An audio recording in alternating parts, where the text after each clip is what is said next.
Centenary United Methodist Church was once a vibrant congregation in a thriving Macon neighborhood. Local textile mills kept the area strong for decades. But times changed, the mills closed. The area's population became mostly low-income families. It became clear that neither the church nor the neighborhood would survive unless major changes were made. Several years ago, the church began to actively reach out and engage its neighbors. The neighbors reached back, and the church was saved.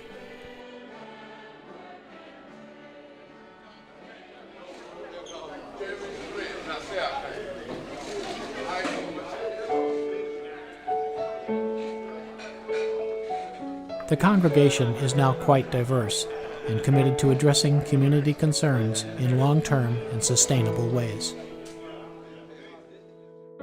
Centenary Church has been in the Bells Hill community for over 120 years. And just like the community, we've had our times of great growth and great activity, and then we had our times of steep decline. And it got to the point in 2005 where we had to honestly decide whether or not Centenary Church was going to have to close. We became the white church in the black neighborhood, and we became a space that was unwelcome to folks. And I don't think that the people intentionally did this that were at Centenary. I don't think that the folks at Centenary wanted to be unwelcoming. I think they were unwelcoming on the face of it because we drove in. We didn't walk to church anymore. We drove in from the suburbs. So Centenary started losing members, and by 2005, we had gotten down to maybe 20 or 30 in worship, and it was sad. I was a student at Mercer at the time, and I remember sitting in the choir loft one day and looking out at the congregation and realizing that there were more of us in the choir loft that particular Sunday than there were in the pews. So Tim Bagwell, who's now our senior pastor at Centenary, came along and said, there's no reason why you should be dying. You are in a vital intersection of town. You're very close to downtown.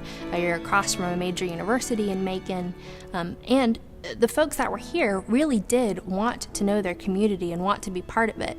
There was already a community breakfast here that delivered fresh eggs that were cooked every morning to Oglethorpe homes right behind the church. And they really genuinely wanted to be an inclusive church, but they didn't know how to do it.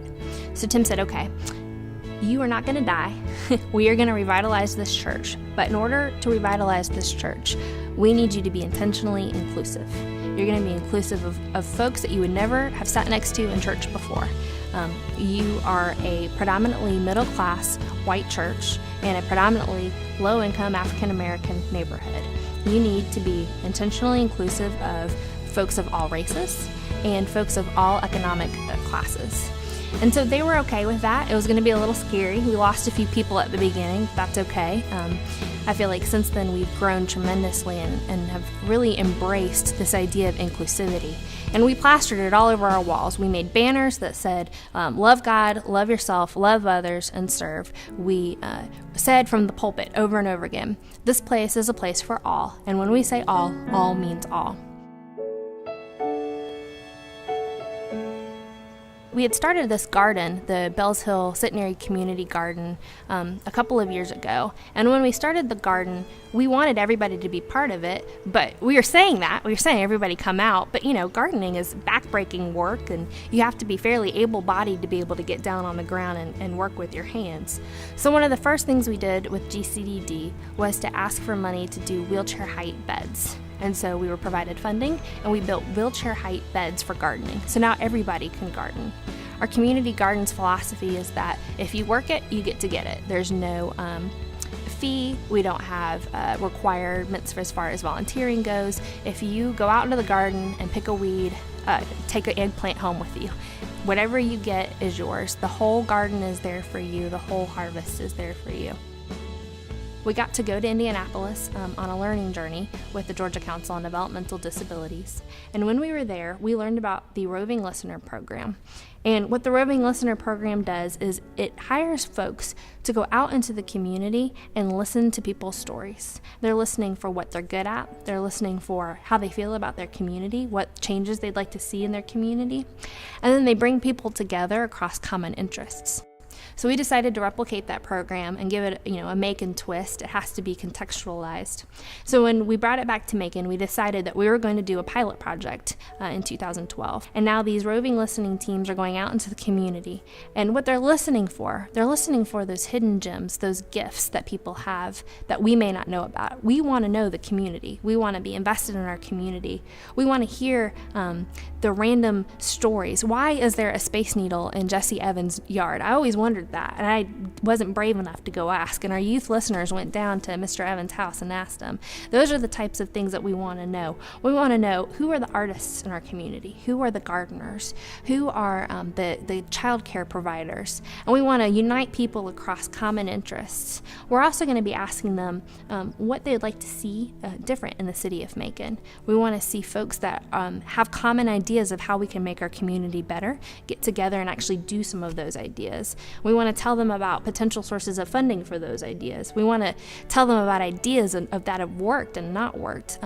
Our goal really is to find those hidden gems that are there. We know that they're there. They were there in Indianapolis. We've already started finding them, even though we've only been listening for a little while. We've already started finding them in our neighborhood, and they're there.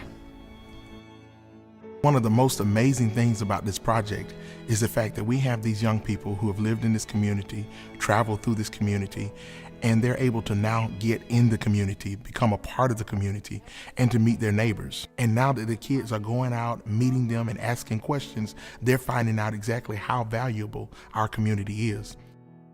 I learned a lot when I first came to Roving Listeners. We learned how to work together as a team and to work with the younger students in our community, and we learned how to talk things out, and to it's quite a bit of challenge because we go out in the community, you don't know what to expect, and sometimes you got to deal with it and be flexible and be responsible and going door to door. They've walked past these treasures that have been hidden just beneath the surface, and now with just a little scratching back of the dirt, they're able to find out that there are people here that have so much to offer. For example, Miss Eula Mae Green, who creates these home remedies.